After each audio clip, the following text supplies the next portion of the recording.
We got you now, man. It's pretty cool. Jose, it seems like you do a lot of traveling, man. Do you think it's a lot of traveling? Like it seems like you're always going somewhere.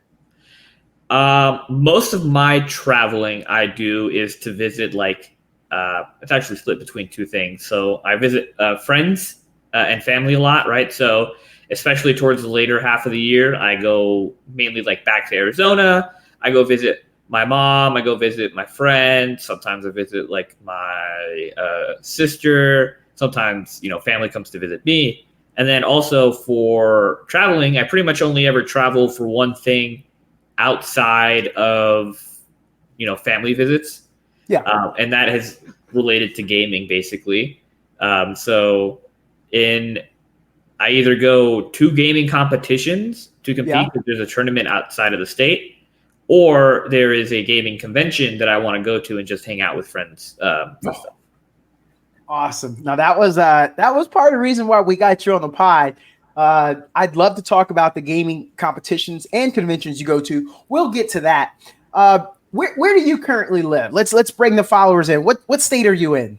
Currently in the great state of Texas, big old Texas. Where in Texas? Austin, Texas. Oh, hey, local guy. It's cool.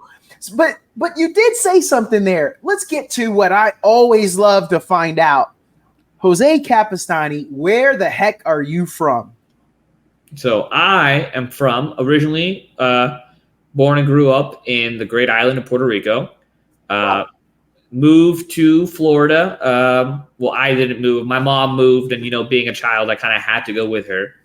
So was in Florida starting around 6 years old. Left in middle school to go to Arizona, and then started 8th grade in Arizona, and then from there I just stayed in Arizona. Graduated high school, went to college. Graduated, and then I moved to Texas for work. Jose, I've always had this rule. If a person has lived in another country, spoken another language, if you can get them to America before the age of 12, you won't hear any accent. I don't hear an accent. Sorry for my Puerto Rican hermanos. They're going to be mad at me here. It's like, we don't have an accent. Well, some people do. Do you think that? Do you agree with that since you came to the continental United States so early? I do think so. My older brother, right? He's a year and a half, 2 years older than me. So when we moved to Florida, he had... Is there anything better than a trip getting ready? Nope. For a long journey where our podcast released a new epi, searching for a fade fiend, new fixation. Giving this a subscribe is the same sensation. Started with the day ones, they gave us fuel to support the season. Could have been anywhere in the world, but you're here for a reason. Notification bells, have some friends, all to let you know. Check your Bluetooth, connect, talk your wisdom out. Welcome in, everyone. Episode 178, Up, and Jose, with our guest, Jose Capestany. Jose, man, this has been a long time coming. I want to start with a little bit of drama. I know I've texted you or emailed you before to get you on. You're a little too busy, man. I think you're big timing me. Was that intentional? So was it intentional? I just forgot about it. I went somewhere, went on a trip, and it just slipped my mind. And then when I come back from the trip, I just forgot to reach back out to you to come on the show again. So no problem. We will hold that against you. See, you thought I was going to take the high road. No, I'm not. I hold grudges. But hey, we got you now, man. It's pretty cool. Jose, it seems like you do a lot of traveling, man. Do you think it's a lot of traveling? Like it seems like you're always going somewhere.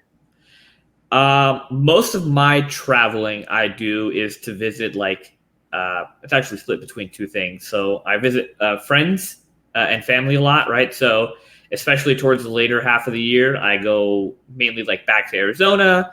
I go visit my mom. I go visit my friend. Sometimes I visit my sister. Sometimes, family comes to visit me. And then also for traveling, I pretty much only ever travel for one thing outside of, family visits. Yeah. And that has related to gaming basically. So I either go to gaming competitions to compete Yeah. if there's a tournament outside of the state, or there is a gaming convention that I want to go to and just hang out with friends for stuff. Awesome. Now that was part of the reason why we got you on the pod. I'd love to talk about the gaming competitions and conventions you go to. We'll get to that. Where do you currently live? Let's bring the followers in. What state are you in? Currently in the great state of Texas, big old Texas. Where in Texas? Austin, Texas. Oh, hey, oh, well, local guy. It's cool. But you did say something there. Let's get to what I always love to find out. Jose Capestany, where the heck are you from? So I am from originally born and grew up in the great island of Puerto Rico. Wow. Moved to Florida. Well, I didn't move. My mom moved, and being a child, I kind of had to go with her. So was in Florida starting around 6 years old. Left in middle school to go to Arizona, and then started 8th grade in Arizona, and then from there I just stayed in Arizona. Graduated high school, went to college. Graduated, and then I moved to Texas for work.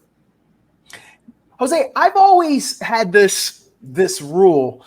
If a person has lived in another country, spoken another language, if you can get them to America before the age of 12, you won't hear any accent. I don't hear an accent. Sorry for my Puerto Rican hermanos. They're going to be mad at me here. It's like, we don't have an accent. Well, some people do. Do you think that? Do you agree with that since you came to the continental United States so early? I do think so. Like my older brother, right? He's like a year and a half, 2 years older than me. So when we moved to Florida, he had probably a little more prominent an accent. Yeah. He still sounds fine now, but like when he starts speaking Spanish or quickly, his comes out more. And for me, I don't really have that accent as much. My mom has it for sure. Absolutely.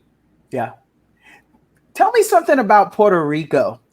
Do you fashion yourself? Are you a beach boy, coastal, or I know like inland, there's some jungle I've always heard about. So are you a little small pueblo, I think it's called, little village? Like what type of Puerto Rican love do you have? Let's see here. I was born in San Juan, but that was just a hospital. I grew up in Guaynabo, and there, I'm trying to think.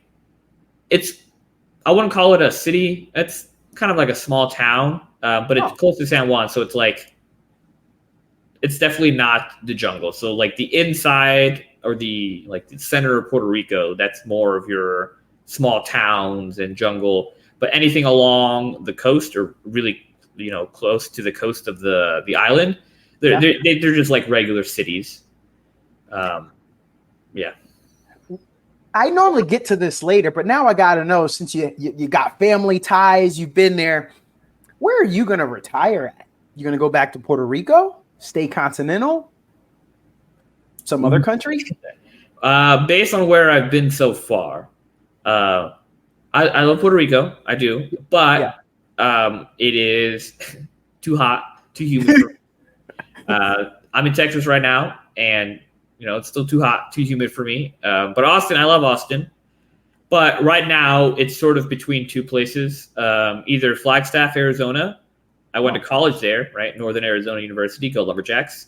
Hey. And that place is awesome. I loved it. And then if I don't retire in Flagstaff, it would either be Austin, Texas. No other place in Texas. It had to be specifically Austin. So either Austin or Flagstaff. Those are my two locations for out. Would love to spend, the rest of my life. That's we got to dig on that one a little bit here. I'm so confused, Jose. Bro, didn't you say is it true that you guys get a little snow in Flagstaff and y'all don't get no snow in Austin? How can you be that flexible? You're going to be okay with snow?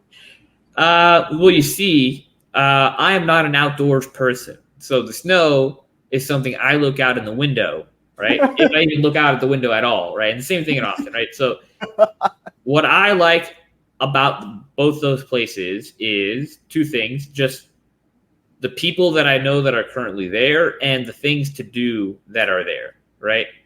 And that's really my main criteria. Oh, we going more into that. Sorry, I'm a little excited. I might have cut you a little bit there. Bro, a lot of people don't know about Flagstaff. I know a few things. You and I have off air, we've had those conversations. Come on, Jose. For the people that know nothing about Flagstaff, tell me something to do. Tell me something you like, because they know nothing. I guarantee it. All right. So Flagstaff has a lot of cool things. Number one, Snow Bowl is there. So if you've never been skiing or snowboarding or whatever, there is a dedicated place that's actually really nice. Like as soon as the first snowfall hits, pretty much everyone from the state of Arizona and nearby just kind of drives up to Flagstaff to snow. There's a bunch of historical landmarks. It's right on Route 66, like the actual Route 66. So if you're into like road tripping, it's pretty close to the Grand Canyon. It's pretty close to Las Vegas. Hey. It's pretty. There's a lot of like outdoors places if you're into that. But for me, there is a lot of friends that live in the area, and there are also places to hang out. The university's there if you want to go to college when you're retired. I don't know. And it's close to Sedona. It's close to just a bunch of places. Yeah. Okay, help me, and you could look at me ignorantly if you choose to, but come on, bro, it's Arizona. All these people you keep referring to, all your friends are old senior citizens, right? Don't they all go to Arizona to retire? You hanging out with a bunch of golden girls? No, it's just when I was in college, I made friends with a lot of people, both other college students and people who have lived in Flagstaff for a long time. And like these people that have lived in Flagstaff a long time, they're not young. Hopefully they're not hearing this because they know who I'd be talking about. And every time I visit, they're like, hey, let's go visit a friend of ours. And they're like, okay. And turns out their friend of theirs owns a popular bagel place on a popular street or a restaurant. And they're like, oh, yeah, no, they're friends of ours. I was there when they first built this. I was like, okay, yeah. Tried something new, meet new people. It's also just beautiful. Just a beautiful area. Man, you're giving me so much, Jose. Like I'm all over the place. I normally kind of go with like in my mind, there's some things I want to hit. Sometimes I jot some things down. Let's go back to all right, let's talk about college. We don't go back to your growing up. But did you say you went to school within let's say close proximity to Vegas? Okay, 4 years there. How many times did you go to Vegas while you were in college? I went to Vegas. I didn't really go a lot during my freshman or sophomore years, mainly because I wasn't 21. But I went a few times junior and senior year, maybe like 2 or 3 times an academic year. So usually it'd be like sometime during the winter break, spring break, and maybe usually there was one other weekend that was long and they're like, hey, let's go to Vegas. And we're like, oh, cool, let's hang out. And it's like a 4-hour drive. So it's like, it's pretty close. And then Vegas, also very fun. Okay, what do you do in Vegas? Are you a gambler? I mean, I did gamble, but it's not like to me, it's like the gambling is the fun part. So I brought with me, like, I am going to start with like $100, $200, right? And that is my gambling money. If I lose 200, that's it. I stop. If I make more, I keep going. Yeah. Drinks, you just find a nice craps table or whatever, and they just give you free drinks. And craps, if you've never played craps, it's like a very slow game. It's very hard to lose all your money. It's also very hard to make a lot of money very quickly, but it spends the time really quickly. Or you can spend time there for a long amount of time and still have money, and it's just a sweet free drinks hanging out with people. Okay. You're not a gambler, but that's okay. You're not. I seem to talk about Vegas a lot. And I do see sometimes people are a little sheepish about it because who wants to look like a degenerate gambler? But yeah, when you're like 100 or 200, you ain't a gambler. And I'm the same way. I almost do this. I think I'm mostly in like collar shirts. But I'll start with like my money. So I'll start with the $200. Anything I win, Jose, I put in this pocket, in the shirt pocket. And then at any moment that I make back what I started with. So let's say I start with 200. If I win and I got 200, that goes in like my front pocket. And I walk out of here with that. And that means the 200 or 220 that I got left, that's just fun money. And I could get a little risky or get crazy, which means, maybe I am a gambler. That just means that I'm not as wild and crazy. So I like your style. I like what you're doing there. I'm so curious to hear then when you're playing craps, and I don't play craps. And if you're there for a long time, do you get to, do people kind of do a little cross table conversation since you're there for so long? Sounds like it's a long game from your description. So craps is a game where someone is the shooter and they roll dice, and you make bets on what the number of the dice they roll, right? Right. However, like you don't have to make a bet on every dice, and you're probably going to make as much as you lose. You know, the house of which, has an edge, right? So you're probably going to lose a little more. But yeah, you do end up talking to people, and that's why I like the more social games like craps and blackjack, because you're talking with the other players on the table, but you're not betting against them, right? Yeah. So it's always fun, when someone is the shooter and they're on a hot streak and they're all and he just keeps going and going and going and more excited, and he just gets the energy up. Same thing with, with the blackjack, like if everyone on the table wins, it's a good feeling. And the dealer for blackjack and I don't know what they call it for craps, the person who manages the dice, like they don't want you to lose. They're happy when the table is winning, because it means they get more tips. So it's a lot of fun. Yeah. So you went exactly where I wanted to go with that. So thank you. We got a little synergy working here, because you always see it on TV, the craps table. They rarely show blackjack. So it makes me think, it always makes all of us think, again, TV, movies, they influence us. They're very influential.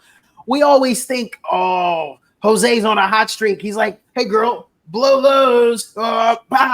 Hey dude, watch this. And like it's always so social. And so I was just kind of curious, but I think you helped us with that. Yeah, it's definitely a very social game. All right. Then I got to try this then.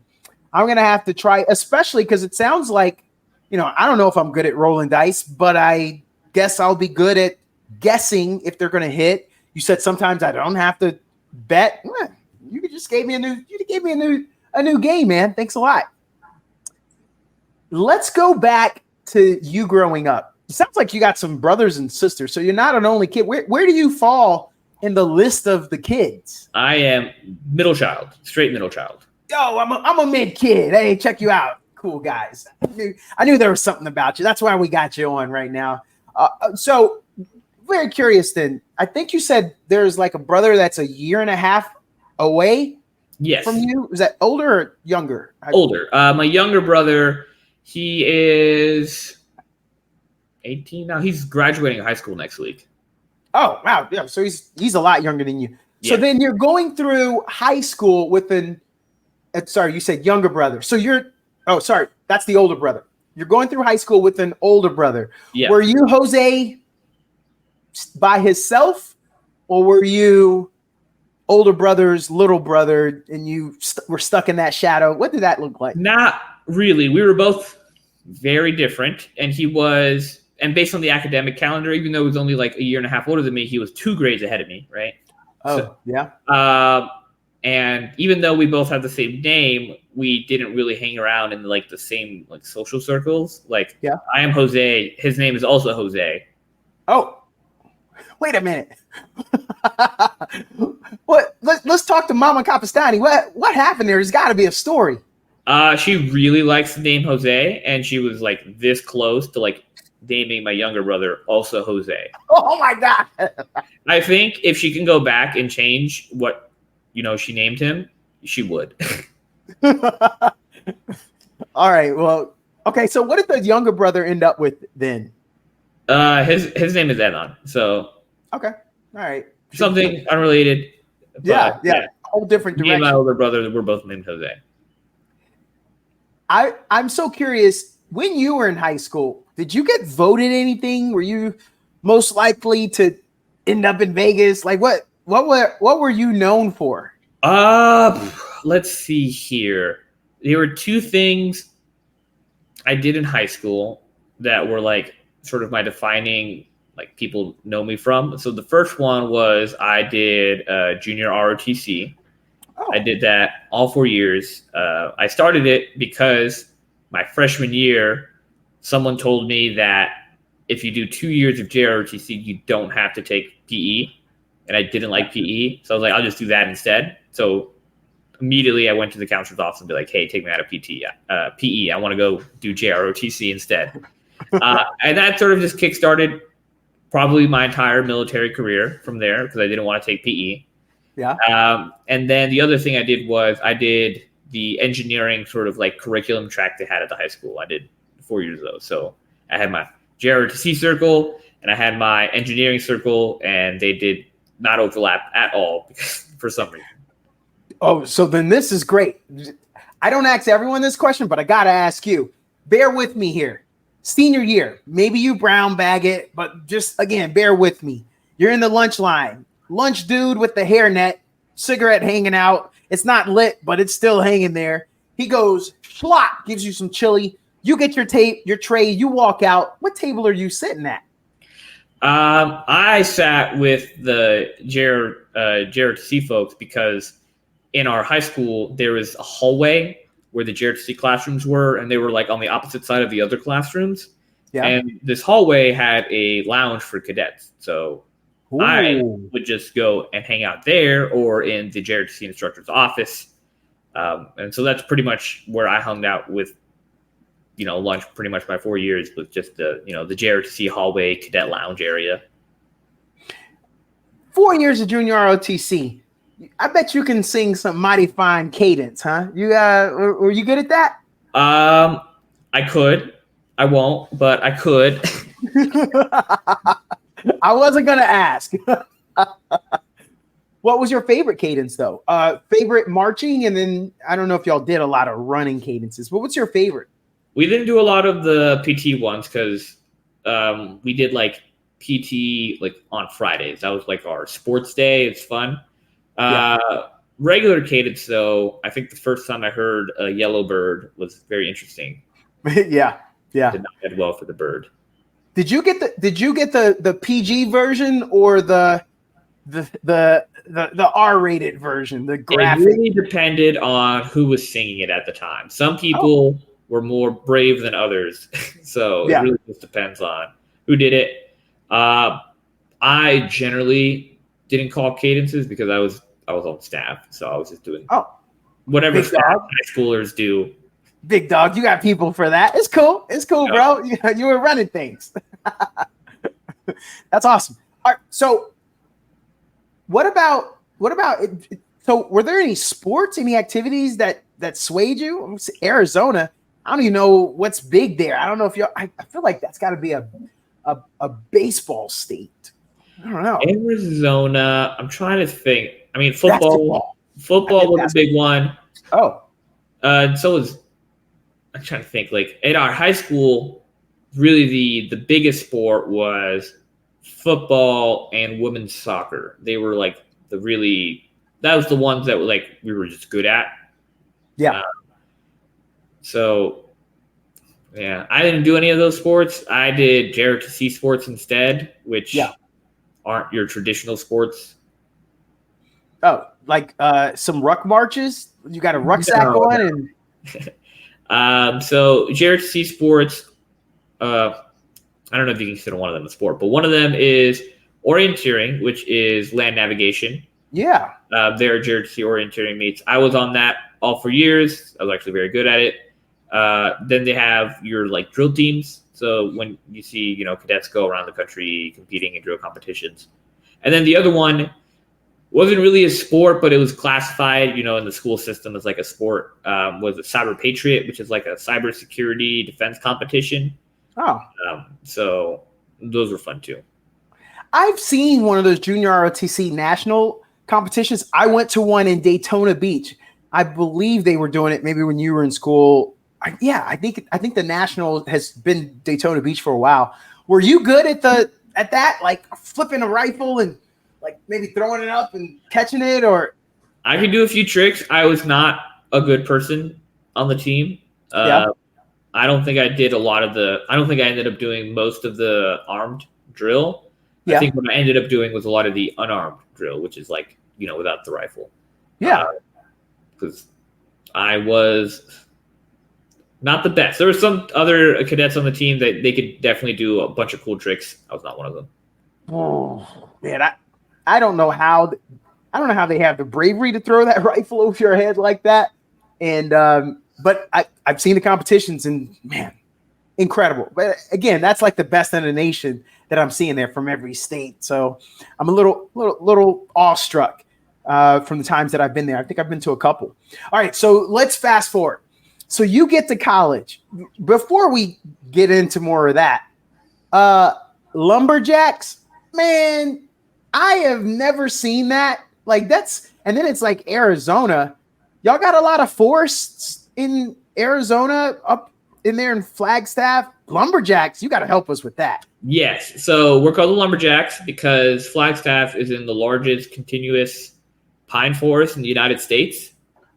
Yo, I didn't know that. Yeah. So northern Arizona, once you get up, it's basically so high up. It's basically just the forest up in the mountains. Yeah. So we're the Lumberjacks, third best state university in the state of Arizona.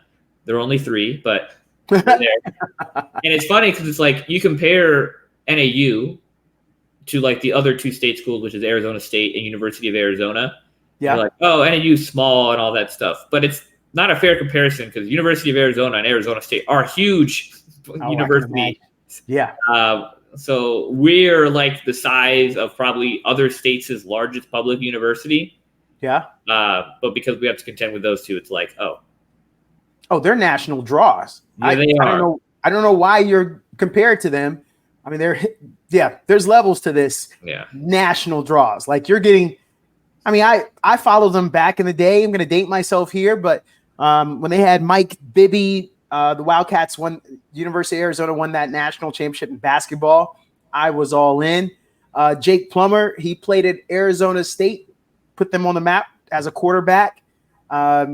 Played some good years in the NFL. I think he got to play for Phoenix for a little while.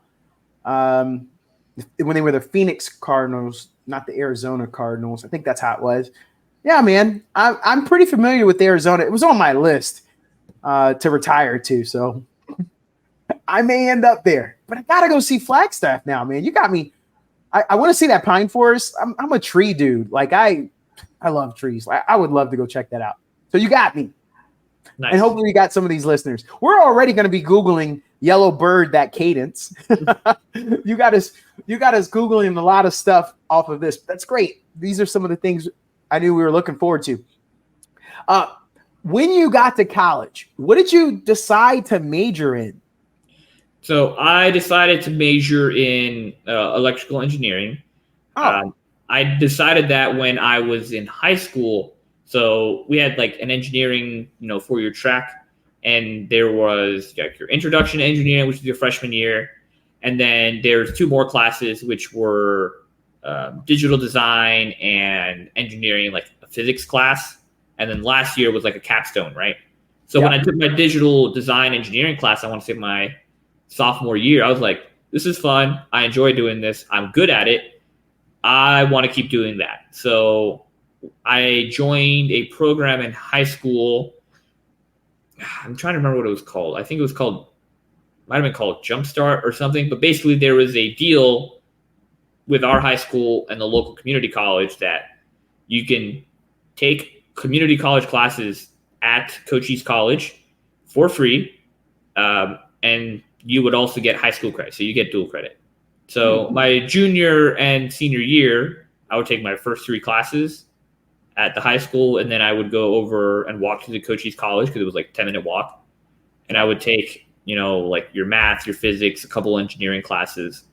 And I was like, you know what? I still enjoy doing this at the college level. And so when I went to NAU, I was like, I want to be an electrical engineer.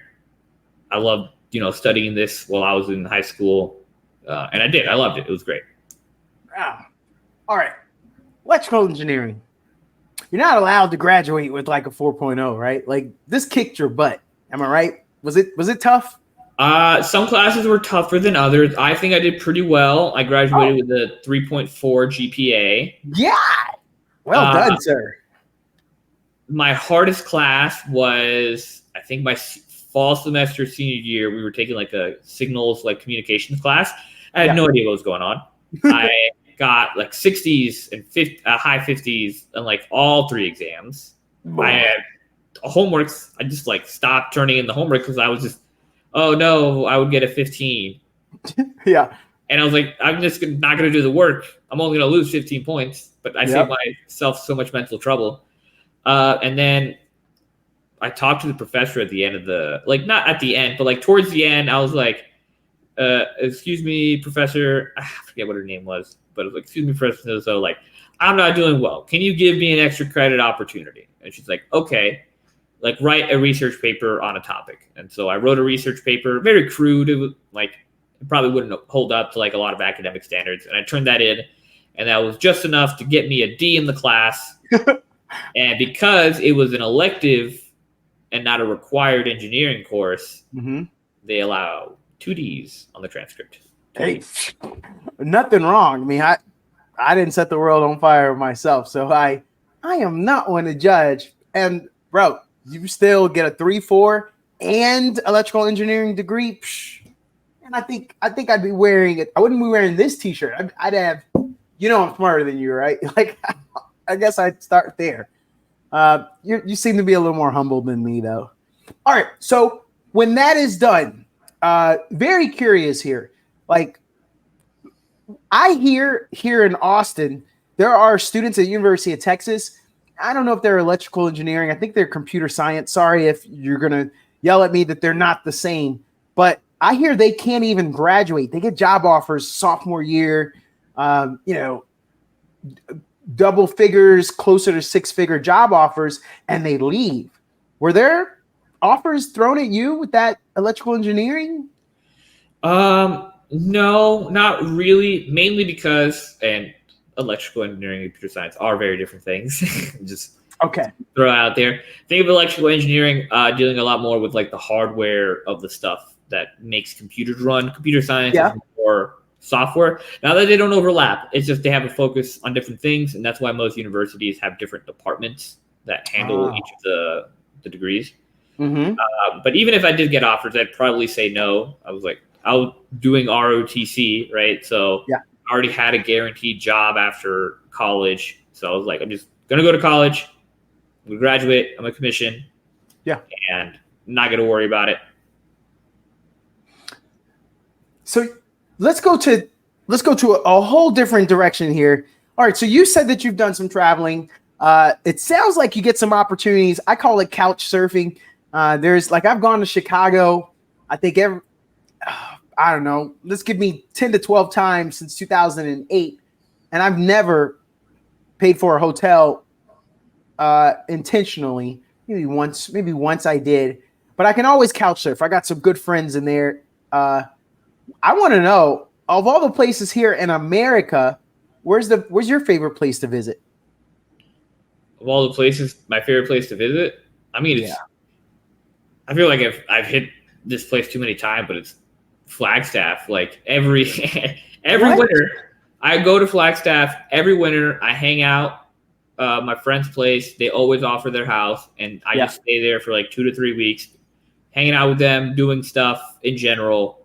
And I graduated college in 2019. I've never missed a winter where I don't go back to Flagstaff. That's like my winter vacation. Yeah. Wait a minute. And I know you said when the snow comes, because you're going to Flagstaff in the winter, You said when the snow comes, you're looking out the window, but they live there year round. That doesn't mean they're like you. They don't try to get you out into the snow. Oh, no, they do. That's the only reason I do outside stuff is because they're like, hey, Cap, come on out. We're going to Snow Bowl, and you got to come. And I was like, oh, but, I don't have skis. I'm like, it's okay. They have ski rentals. Like, I don't have skiing gear. Like, it's okay. You can borrow some of our skiing gear. And I was like, oh, okay. And they're like, hey, we're going on a hike on Wednesday. And they're like, do you want to come? I was like, I don't know if I'm going to be awake. It's like, oh, no, don't worry. We'll go a little later to make sure you get some sleep. And I was like, oh, man. Well, what about a backpack and snacks? Like, oh, I'll pack snacks for you. Don't worry. It'll be fine. I was like, oh, okay. That's fine. Got him. Yeah. That's funny. Well, you said something there, and I was going to get to it, but I gotta go to it now. So they call you Cap. Bro, that last name, that doesn't sound like someone from the island would have. It sounds like an Italian last name. Capestany? Can you help us with that? Do you know the background? Yes. So Capestany comes from my dad. And if you trace our lineage back far enough, we come from the island of I forget. It's the island right outside of Italy, but it's owned by France now. I'm trying to remember. It started with a C. Yeah, not Cordova. Let me see if I can look it up real quick. Corsica. It's Corsica. Corsica. Okay. Yeah, that's it. So our family name comes from the island of Corsica, which even though it's a French territory now, famously Napoleon was exiled there. It's also really close to Italy. So that's where Capestany come from. So I got it from my dad. He got it from his dad. And if you trace that back far enough, it'll go back to Corsica. It doesn't sound popular. I think you're the only person I've ever known, seen, heard. Have you come across it? Is it a popular last name? I have never come across a Capestany in person. Sometimes on social media, I'll see another person with the last name Capestany. Almost always they're like Puerto Rican or something. So really? Yeah, it's usually they have some sort of ties to Puerto Rico. So there's not a lot of us. It's not a very common Puerto Rican name. I'm just stating that out there. Yeah.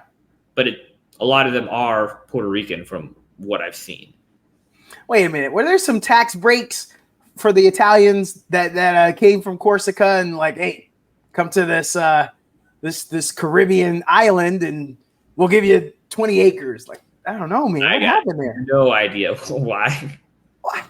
Makes an interesting story, though. How far back, though? So it's your dad's side. Like, were his parents from Puerto Rico, or was he the first to Puerto Rico? No. It's Puerto Rico for a few generations. Like I know my great grandfather. I know like the grandfather from my dad's side was still Puerto Rican. So okay. I don't know much more than that. Maybe he was the first one. I don't know. Maybe his dad was, but that's the most I know. All right. You said that you go to gaming competitions. I have a ton of questions. I just want to start here. How do I know that I'm a good gamer? What's the criteria to say, man, you're good, you should be in a competition? How do you get there? So the thing with a lot of these gaming competitions actually is that like it is pretty much open to everybody. Anybody can sign up and play. So a lot of people do it just for fun and to see where they rank, right? So there's not like you have to be this good in order to sign up for the competition. Okay. Anybody can sign up, but because there's usually like hundreds, sometimes even thousands of people, generally you'll see the same people up top because you're like, oh, those are the really good players. Because anytime they go to a competition, you'll see them at the very end of the competition. But I would say a majority of the people that go to gaming competitions, like they're average players. Like they just want to try and see how far they can go. Yeah. What are you? Are you average, below average, above average? Where are you at? It depends on the game. So for your first person shooters, I would consider myself not that good. So okay. Like your Call of Duty, your Fortnite, I would not consider myself that good. I excel, or like I'm really good at the strategy games, that don't really require like a real time reaction component to the gameplay. So where I'm allowed to think about what to do next and take my turn, and you have done your turn, I do my turn. I'm going to lay out all my options, and I'm going to figure out what to do from there. So like strategy games, not live action, I should say. Yeah. So when you're at a gaming competition, do you make the decision? You're saying, okay, I'm going to go to this one in, I don't know, it popped in my head. I'm going to one in Phoenix. I'm going to do a shooter, or no, I'm going to do strategy, or maybe I'll do simultaneous membership. Like how does that work? Registration or? So it pretty much always is like a lot of gaming competitions, they're based on the game, right? So you just have to find a competition that is being held somewhere that is for the game you're interested in. So there are big conventions that hold multiple gaming competitions. Other times it's just the one game. So if there is, for example, a Magic the Gathering competition, right? You're only ever going to see Magic the Gathering when you go there. It's going to be a huge, huge stadium. You're not going to find any other game to play there because it is solely for the purpose of Magic the Gathering. And same thing for some other games that I play. Those competitions are generally just for that game. So I'm not going to a place and be like, oh, which game I'm going to sign up for is I want to play this game. When's the next location or the next event where I can play this game at? Okay, so there's gaming competitions, and then I was going to ask you about gaming conventions. When it comes to gaming competitions, is there one competition in particular that, man, you just know, okay, there's one or two every year. I got to go to this one because it's popular, or do you take it on a case-by-case basis? So the one I go to a lot, so the main game I play right now is Warhammer 40,000, the tabletop version specifically. Yeah. There is one I've been wanting to go to for a really long time now, which is the Las Vegas Open, but it just has never worked out because of like work schedules. Yeah. The one that I've gone to almost consistently is the Lone Star Open, which is held in Dallas, right? So that one's pretty close. I don't have to take a lot out of work or whatever to go to it, and so I can attend to it. And it's like a 3-day event up in Dallas. Yeah. Like competitions, and it's a lot of fun. So whenever there are big competitions in the state of Texas, I was like, I gotta go. One day I'll go to the Las Vegas one because that one's a really nice event in Las Vegas, which is fun. Yes. So what's a gaming convention? Just so curious on what that is. It doesn't sound, I mean, I know you said that a gaming competition could be at a convention, but what's a convention?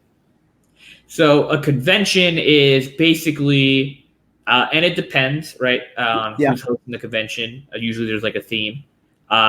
Imagine it's a bunch of different things from that particular industry coming together. You have, companies that are trying to advertise their game to people, selling merchandise, people who enjoy these games, trying to meet up with other people who enjoy the games, trying to get, exclusive stuff. The one I went to in November was for BlizzCon, which is for all the Blizzard games. So that's like World of Warcraft, Diablo, Overwatch, Hearthstone, and they rent out the Anaheim Convention Center.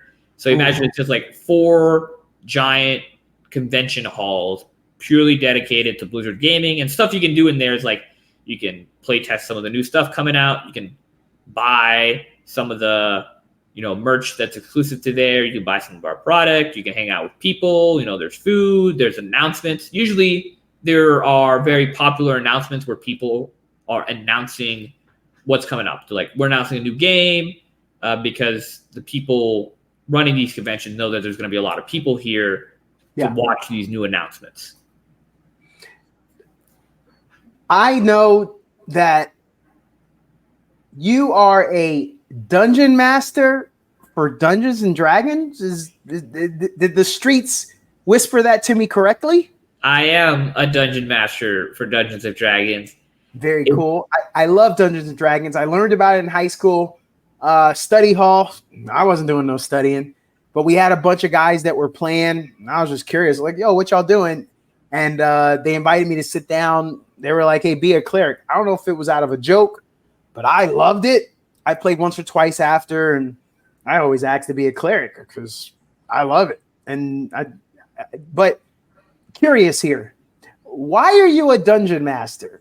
Like I don't think I would want to be one. So what makes a guy want to be a dungeon master? So when I first played D&D was a few years back. I want to say 2022, right? Because I was always interested, and some of my friends played. And a bunch of us started saying, "Oh, we want to play. There's no way to play." And like, let's just all play together. Someone else offered to be the DM, and I was just a player, and I enjoyed it. So we played that for a few months, and towards the end of that, campaign or session we were doing, I was saying, "Hey, I saw this cool, interesting story that I want to run." So for me, I was like, I found this cool source book. It has a very cool story in there. And I want to be able to sort of play this story out with you guys. And so I will volunteer to run the session because I think it's going to be a fun setting. It involved dragons and it involved dungeons. And I was like, what else can you ask for? You got me. They all agreed. So, and so we've been playing that one for, I think, almost 2 years at that point. We played. Whoa. Hold on, sir. This is new information to me. I don't know how long we did that. Maybe in the semester, maybe in the school year. Did you say a campaign? Maybe it's called a session. It's been years for me. You could go one for 2 years? Yeah, we're not close to finishing too. So what? So we actually play more often than D&D players usually play. We play once a week, which is much more than probably the average person plays D&D. So every Thursday, we play online since we're spread out across the globe, right? So we play online. There's like a website you go to, and we can all interact on there. And so every Thursday we play, or mostly every Thursday. Sometimes stuff comes up and we have to skip a week or two. And so we've just been playing every Thursday, probably for about 3 hours. And we're just running through the story, and we're not done yet. So the story ends when they're around like level 15 or so. They're currently at level 11, so they still got some more time to get there. Yeah. All right. D&D. First of all, I want to know, you kind of said it. How often so if you guys are a little more regular than most people, how often do virtual, remote, whatever you call it, how often do normal people play that? From what I've seen and people talk about, some people play D&D like once every 2 weeks or once a month, right? Yeah. But usually when they play it, they have a much longer specific session. So they while I may play a week and it lasts for 3 hours, they might play every 2 weeks or once a month, but they play for like 8 hours. It's like all they do that day, if that makes sense. Okay. Right? Well, that brings me to the next point. What character do you like to play when you're not DM? I've been a DM for a very, very long time now. But recently I got to be a player. Someone else offered to start a campaign, and I was like, sure, I'll play. It turns out, based on the characters that I have played or made, turns out I prefer ranged characters, and they're jokey in some sort, where they're not entirely serious. I think the first time I played, I created a bard who was an actor, and his name was Mark Wahlberg.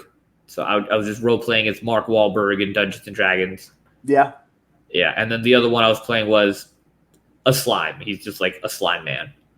So not the most serious of character concepts, but fun nonetheless. Now, if I'm in this group, I mean, clearly I like the game, but I feel like, man, I'm going to have so much pressure. Like, I have to show up on this Thursday. What if I can't make it? And I don't even know how many people, let's say there's 7 of us, if I can't make it, none of us can do anything that night? It depends on. So in D&D, there's something commonly called session 0, where it's like the very first session you guys have, and that's where you lay out the rules of like how you guys are going to be playing the game, right? It's like, I'm playing this character, I'm not allowed to do this. We're not going to be touching the story concept, or maybe someone has like a phobia of spiders. I'm like, okay, like we won't bring up spiders in this game, right? And the dungeon master can explain sort of their expectations. For me personally, the way I handle it is my party is 5 people, right? Yeah. So if one person can't show up, that's fine. We're just going to run without them. And their character would just be like background robot noises that I control, whatever. Mm-hmm. But if there's 2 people missing, I'll probably tend towards like canceling the session. But it also depends like how big, right? I also have another session campaign where it's like, it was like 7 players, right? So if 2 people are missing, I'm still okay with running that, right? Because the majority of the players are there. And I also like to do, people want to cancel things and like, oh, I can't do this all of a sudden. Like, you can't let them, because if you do that, they're going to keep canceling and it's going to snowball and it's not going to be good. You got to be firm. You got to be like, okay, in 2 days we are playing. And I will message everyone individually. Are you going to be there? And they're like, yes, no. I'm like, okay, no. Why? Can you come late anyway? All right. I'm like, and then like, that's it. And then you just got to make sure you got to like, the analogy I used before, it's like, you got to drag them by the collar. Like, you will show up, because if you stop showing up, you will never show up again. So, yeah. What was the I don't want to say spinoff or the little brother to Dungeons and Dragons, Magic the Gathering? Was that? So you're going to make a lot of people very angry if you say that. So They are not related in any way whatsoever. What? Oh, they're only similar in the sense that they're owned by the same company, Wizards of the Coast. They both make Magic the Gathering and Dungeons and Dragons. Gameplay wise, story wise, where they started from wise, they are 2 very different things. They're not related at all. Well, now I'm curious, because I think I have an understanding of Dungeons and Dragons, even from the few times. Okay, but I know nothing about Magic. Okay, I'll get into it. See, you just gave us another thing to Google and check out. I'll get into it. So do you dabble, or you're strictly a D&D guy? So I do play Magic the Gathering. I played Magic the Gathering first, actually. It was like my whole into gaming thing that I started seriously was, so I played World of Warcraft for a long time, but you can't really call that like a competitive game. But then they came out with another game called Hearthstone, which is a competitive card game made by the same company. And that was really fun, but it's all digital, right? So a friend of mine got me into Magic the Gathering because like it's also another competitive card game, but it's physical. You play it in person. And so that's what I played most of college, was Magic the Gathering. And when I went to competitions, it was for Magic the Gathering competitions. Like I would go to Grand Prix. I think they call them like Magic Fest now, or Magic Cons. They changed the name based on like the company that runs them. Yeah. And then a friend, after I graduated college, but before I went off to do like army things or whatever, he got me into Warhammer, and I was like, this is also a lot of fun. I'm gonna do that instead. But yeah, I dabble in Magic the Gathering. It's a lot of fun. I still play it. I don't play competitively anymore. Like I don't play the formats where you go around competing in like these 1,000-player competitions or whatever. But I do have decks where it's like, if I visit a friend and they want to play Magic, Commander, like this term doesn't really mean a lot to you, but that's like the most party/social format how to play the game is, because you can play like with 4 people. Oh, okay. A gaming convention. I've never been, so I don't mind. I'm a little sheepish here in asking, but hey, I messed up D&D and Magic, and I lost all your people that are listening and watching. But I just got to know, like, at a gaming convention, are there any cosplay vibes there? Yes. I'm not saying it's a Comic-Con, but I'm just kind of curious. I've never Pretty been. much every single gaming convention / gaming competition I've been to has cosplayers of all sorts. Oh, Pretty much every single one I've been to, there are always people that are dressed up in elaborate costumes, or they're just wearing not elaborate costumes, but like they're still wearing like memorabilia or items that you'd be like, oh, this person's holding a book, and it's the book from this game or from this card or whatever. So it's pretty much, yeah. I don't think I've been to one gaming convention or gaming competition where someone wasn't dressed up, and it's actually a big part because sometimes these companies actually will go hire known people that are cosplayers to do and come to the event in a cosplay of something from their game, because they usually have a lot of social media followings. Some of these places also have cosplay competitions where they, show off some of the great fan stuff. And some of these, creations that these creators make is like really outstanding. Like you don't realize like the detail they put into it until you're up close. Would you, or have you ever dressed up? The only time I ever dressed up was, and I didn't really dress up. So when I went to BlizzCon, they had a thing called March of the Murlocs, and Murlocs are like these like weird like fish people creatures in the game. They're usually like considered cute or whatever. So they also sold Murloc onesies as well. And I just bought one because I was like, it seems fun. I'll buy one. And then they announced that they're doing the March of the Murlocs. For like anybody who is dressed like a Murloc, come. We're gonna take a video of you guys like running in front of the convention center and standing in front of the pool. So I did that. I was like, okay. So I got in my Murloc onesie. I did the thing. We got a big picture. It was very hot, so I didn't stay in it for much longer. But that was my only time I like dressed up, and that was only for that one day. Would you dress up in the future? It's not really your thing. I would. It's just the thing is like I don't really have something to wear. Like I would not be against the idea of like cosplaying, but like I would need to make it, or I would need to pay someone else to make something for me, and I'm more so out of laziness not going to do that. But if someone's like, here is a perfectly cosplay costume right here, wear it. I'm like, sure, I'll wear it. I don't mind. I love it. Yeah. Comic-Con. There's going to be one in Austin, Cedar Park.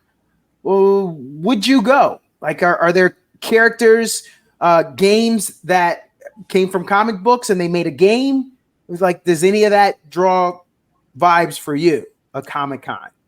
I haven't been to a Comic-Con, mainly so out of like I just like it always came up on like bad timing. I can't go, so I'll have to take a look at it. Like if it's available and I can go, like sure, just to hang around, because it's just fun seeing like, oh, they have these cool stuff, and maybe you find something that you weren't expecting, like an old game, or there's like a really cool thing from a game you like. Like, oh, that's cool, I want to buy it. Yeah, so I'd totally be down to go. It's pretty fun. Jose, this was awesome, man. We were up against our time.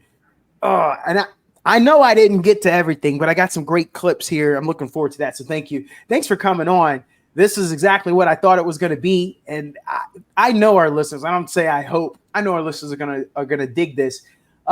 What's your social media following like? Is there anything you'd like to drop for us to stay in tune, or you're off social media? You're more of a private guy. What's that for you? I wouldn't say I'm off social media, but I'm not on social media. So I'm just gonna leave it at that. Like, I don't really interact with social media a lot. Like, yeah, I have an Instagram. I have a Snapchat. I have a Facebook, but I don't think they really use Facebook anymore. But like, not really. I don't really do much. I mainly use it to look at other people I know. I don't really post, so no shout out to any of my social medias.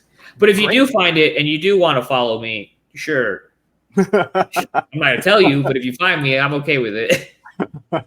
Yeah, no, that's cool. Hey, was there anything else that before we go that you did want to talk about? You wanted to mention that we didn't get to? Not that I can think of. I mean, I enjoy. It's fun talking about the games that I enjoy. Like a lot of the people I work with, I don't always share the same interests, so it's just nice talking about it. Then I want to finish with my last question. Then, all right. I didn't get to everything, but let me just finish with this one. All right, Jose Capestany, I have a jet because I am a huge podcaster, and I've got millions of dollars, not a billion yet, but I'm rich, dude. I got a Lear jet. I'm gonna gas it up, and I'm gonna give it to you, and I'm gonna say you could go to Las Vegas or anywhere else you want. Where are you going? Ooh, that's a tough one. Las Vegas is a lot of fun. Yeah. It depends on who I'm with. If I am by myself, I'll still probably go to Vegas too. Yeah, I'm just going to go to Vegas. I go to Vegas. If I have friends, it's even better. If not, I'm just chilling in Vegas. Yeah. Which is fun if you've never tried it. No, it's funny you say that. I've asked that question. I mean, we're 178 episodes in. I've asked it, I don't know, maybe 30, 40 times. Maybe. I don't even think that many. No one's ever said that. And now I got to figure out if I'll allow people to take people on my jet or if you're going to have to go solo dolo. Okay. Thank you for that. You just got me there. It doesn't matter. Either way, I'm going to Vegas. So but no problem. Enjoy the trip. Man, this was great, Jose. Thank you very much. You're a very interesting guy. I knew it. I just want to share it with others. And have a great rest of the day, man. Thanks again for coming on. Yeah, thanks. It was fun coming on. All right. See ya. See you.